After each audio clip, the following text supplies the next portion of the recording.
Hi guys and welcome to my channel. Myself Dr. Akshay, and in today's session I'm going to be discussing about the topic control systems of the human body.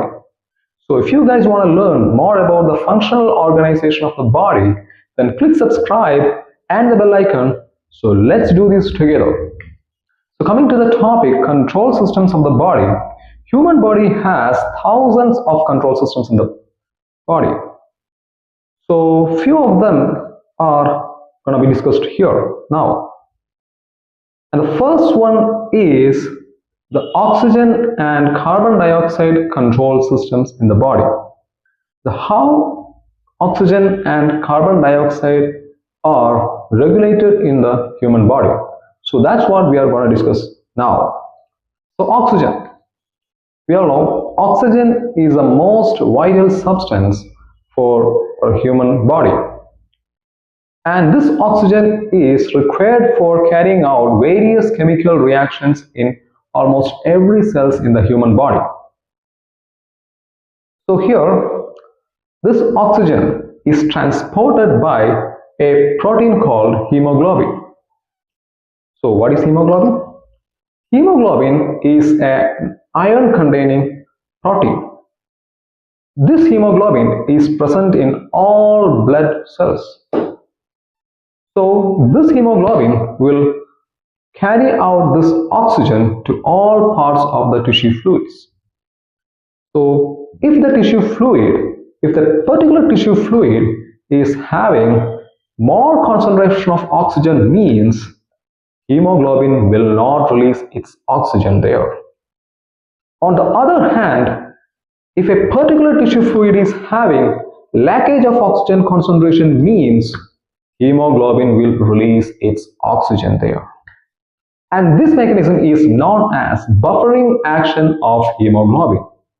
So in this manner, oxygen concentration in whole human body are maintained. Next, coming to carbon dioxide concentration. How carbon dioxide concentration are maintained in the human body? What is the mechanism for regulation of carbon dioxide concentration? So here, carbon dioxide. Imagine carbon dioxide if it is increasing its concentration. If carbon dioxide concentration increases up to an extent, means the cells will die. All the energy deriving mechanisms will stop. And eventually it will lead to cell death.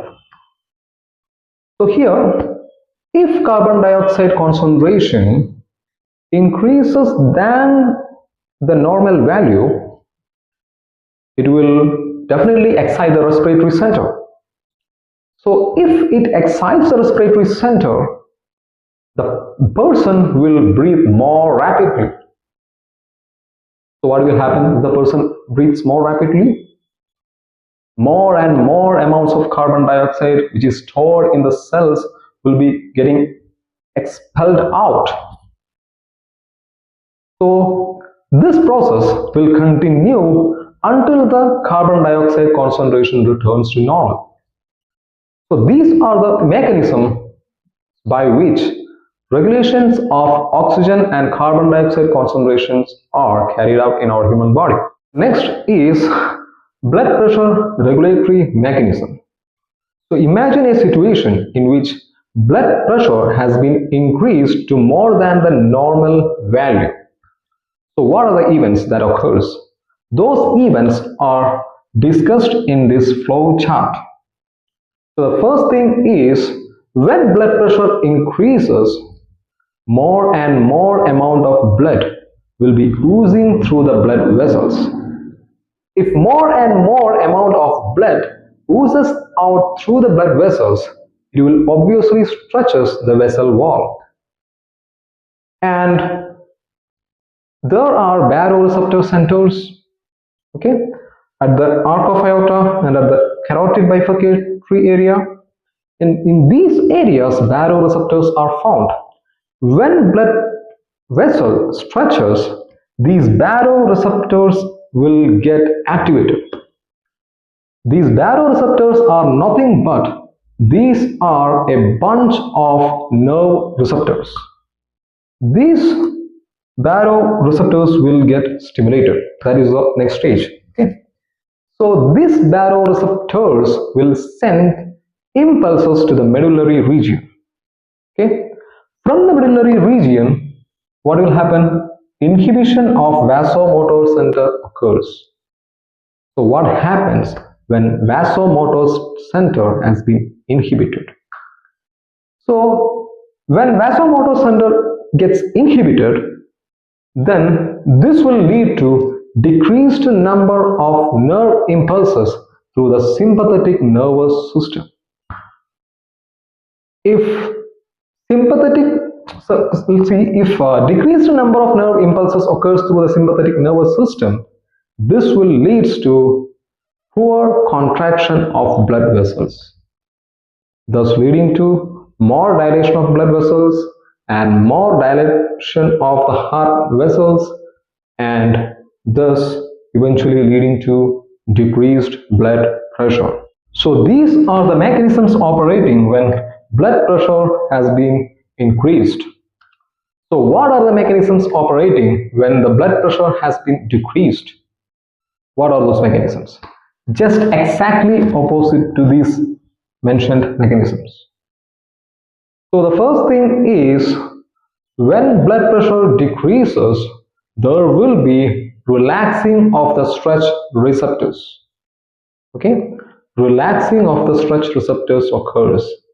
This relaxing of stretch receptors will make the vasomotor center to become more and more active. So I mean, exactly opposite mechanism is operating. Here, when blood pressure has been increased, inhibition of vasomotor center occurred. But whereas in this case of decreased blood pressure condition, vasomotor center became more and more active. So when vasomotor center becomes more and more active, obviously vasoconstriction will occur, and this vasoconstriction will increase the blood pressure. Thereby, decreased blood pressure condition can be brought back to normal.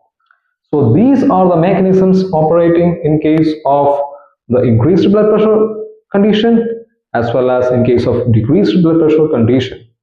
So that covers the topic control mechanisms of the human body. I hope you guys learned about this particular topic. Thank you so much guys. Love you all guys and see you guys in the next session.